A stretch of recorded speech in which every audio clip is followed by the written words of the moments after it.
నేను ఒక్కదాన్నే నీ ముందు నిలబడి అవసరమైతే ఎవరితో అయినా సరే కలబడి నీ ప్రాజెక్టు ముందుకు సాగేలా చేసే బాధ్యత నాది.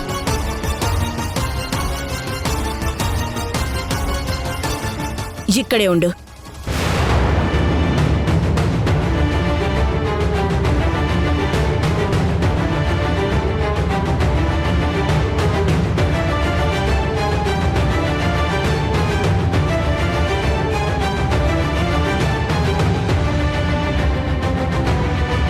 ఇదిగో మధు, నా పేరు మీదున్న అన్ని ఆస్తులు, డాక్యుమెంట్స్, నా నగలు, ఇంట్లో ఉన్న డబ్బు, షేర్ పేపర్స్ అన్నీ తెచ్చాను. తీసుకో, ఇవన్నీ నీకే.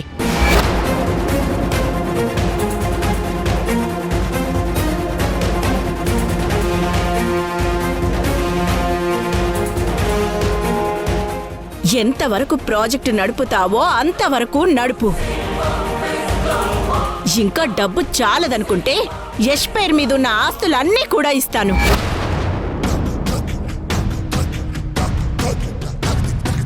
నా ఫ్రెండ్ దగ్గర అడిగి తీసుకుంటాను. అది చాలదనుకుంటే బ్యాంక్లో లోన్లు తీసుకో, నేను షూరిటీ ఇస్తాను. నేను, నా కొడుకు యష్ నువ్వు ఎక్కడ సంతకం చేయమంటే అక్కడ చేస్తాం.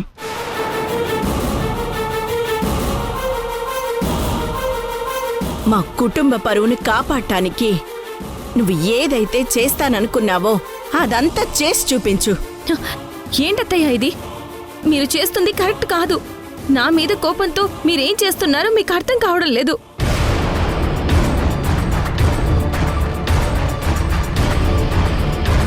మీ ఆస్తులన్నీ ఈ మధు చేతిలో పెడితే మిమ్మల్ని మొత్తానికే ముంచేస్తుంది అత్తయ్య, ముంచేస్తుంది.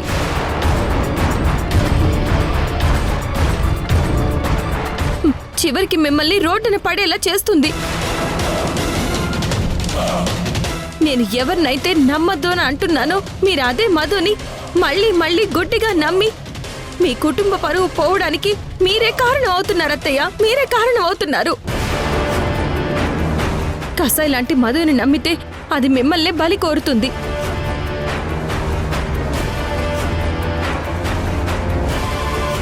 నా మాట నమ్మండి అత్తయ్య, ప్లీజ్ అత్తయ్య. మధుకి ₹1 కూడా ఇవ్వద్దు. ఇవన్నీ తీసుకెళ్లి లోపల పెట్టండి అత్తయ్య, ప్లీజ్ అత్తయ్య, ప్లీజ్. మధుకి హామీగా ఉండడం అంటే హాలాహలాన్ని మింగినట్టే అత్తయ్య. అత్తయ్య వద్దత్తయ్య, ఇదంతా ఏమొద్దు. నా మాట వినండి అత్తయ్య, ప్లీజ్ అత్తయ్య, అత్తయ్య ప్లీజ్ అత్తయ్య. సింధు,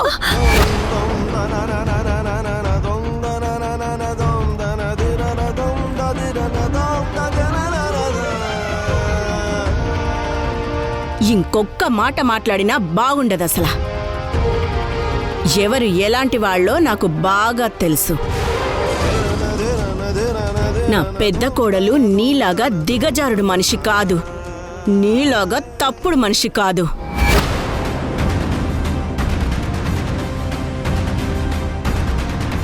ఈ కుటుంబం కోసం తన ప్రాణాలైనా ఇవ్వగలిగే అంత గొప్ప మనిషి నా మధు.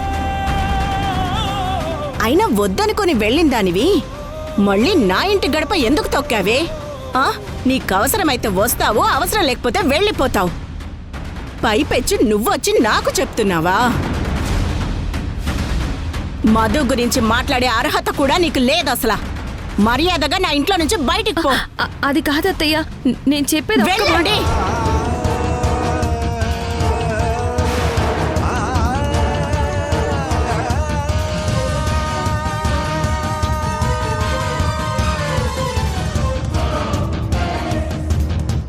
అత్తయ్య అది కాదత్తయ్య, నేను చెప్పేది వినండి. మీరు నా మీద కోపంతో ఇలాంటి నిర్ణయాలు తీసుకోవద్దత్తయ్య, ప్లీజ్. ఇంకొకసారి నా కంటికి కనిపిస్తే మీ ఇద్దరి ప్రాణాలు తీసేస్తాను. అసలా వెళ్ళండి. అది కాదత్తయ్య, నేను చెప్పేది వినండి అత్తయ్య, ప్లీజ్ అత్తయ్య. వెళ్ళండి అత్తయ్య, ప్లీజ్ అత్తయ్య, ఇప్పటికైనా నా మాట నమ్మండి. వెళ్ళమని చెప్తే నీకు అర్థం కాదా? అత్తయ్య వెళ్ళండి. అయ్యో వెళ్ళండి.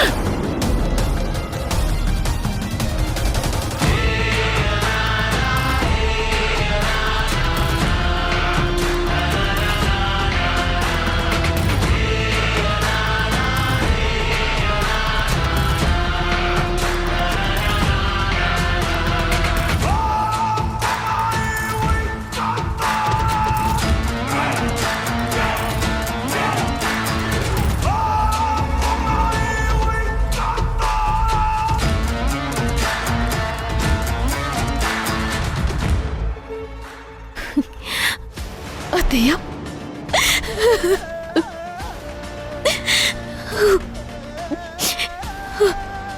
నా మీద నమ్మకం ఉంచినందుకు, నన్ను ఎంతలా నమ్మినందుకు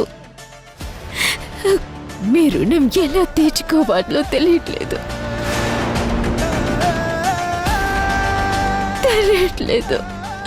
థ్యాంక్స్ అత్తయ్య, థ్యాంక్స్ అత్తయ్య. అయ్యో మధు, మధు పైకి లే అమ్మా. ఊరుకో అమ్మా. ఆ సింధు ఎక్కడైతే భూమి పూజ జరగకుండా ప్రాజెక్టుని ఆపేసిందో అదే చోటికి వెళ్ళి మళ్ళీ ప్రాజెక్టు మొదలవుతుందని అందరికీ తెలిసేలా చెయ్యి. ఆ సునందే కాదు, ఆ దేవుడు దిగొచ్చినా సరే నీ సంకల్పం ఆగకూడదు. నీ వెనక నేనున్నాను. నువ్వు ఏం చెయ్యాలనుకుంటున్నావో అది చెయ్యి. నా కుటుంబం పరువుని నిలబెట్టు. అలాగే అత్తయ్య, అలాగే. థ్యాంక్స్ అత్తయ్య, మీరు చెప్పినట్టే చేస్తాను. ఇది నా కోసం కాదు అత్తయ్య, జనాలకి మంచి జరగటం కోసం. రేపొద్దున జనాలందరూ సంతోషంగా ఉంటే మీ పేరే చెప్పుకుంటారు అత్తయ్య, మీ పేరే చెప్పుకుంటారు. తేజ, ఈ డాక్యుమెంట్స్ అన్ని లోపల పెట్టు. ఇదిగో, ఈ నగలు కూడా తీసుకుని లోపల పెట్టేసిరా. మనం త్వరగా ఆ ప్రాజెక్ట్ దగ్గరికి వెళ్దాం. వెళ్ళు. అలాగే మధు.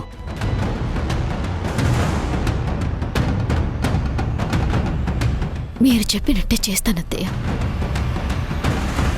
ఎక్కడైతే తల దించుకున్నానో అక్కడే తల ఎత్తుకొని నిలబడతాను. మీ పరువుని, మర్యాదని, ఈ కుటుంబ గౌరవాన్ని నేను కాపాడతాను. ఇది మీ కోడలిగా నేనిస్తున్న మాట.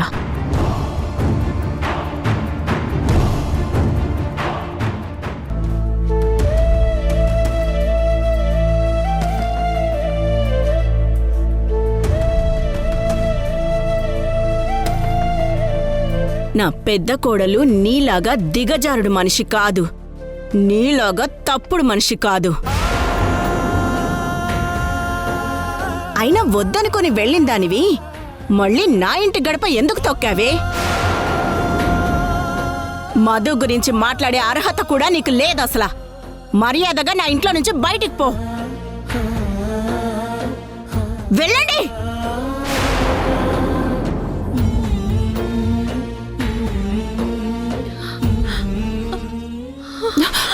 మేడం, మేడం మీరు ఓకేనా? Okay Swathi, I'm all right. ఏంటి మేడం, మీ అత్తయ్య మరీ ఇంత మూర్ఖంగా మొండిగా ప్రవర్తిస్తుంది?